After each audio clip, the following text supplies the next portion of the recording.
How to find unknown person name and details with just a picture. So sometimes when you're using the internet or any apps, you will find a random picture of someone or something such as fruits or even a person, and you want to find out who that person is or what is the name of the thing.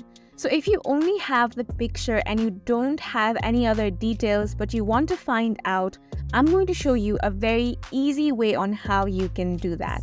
So for this, you will require the picture saved on your gallery, or at least the URL of that picture. Once you have it, you want to head over to a browser. So here I'm going for Google Chrome.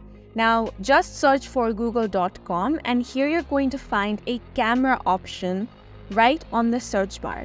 If you don't find this option, you can make it desktop mode as well. For that, tap on the three dots at the top right corner of your screen and then tap on desktop site.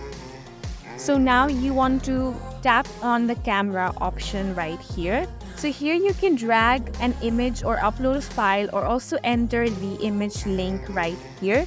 For this, I'm going to upload the file.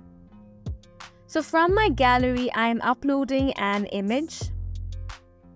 So it is of this fruit.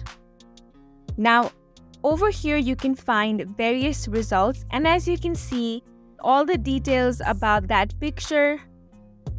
Now you can do the same process for a person as well. So this is how you can find the details about unknown person or things with just a picture. And that is it for this video. We hope you guys found it helpful. Please make sure to hit the like button and subscribe for more helpful tutorials.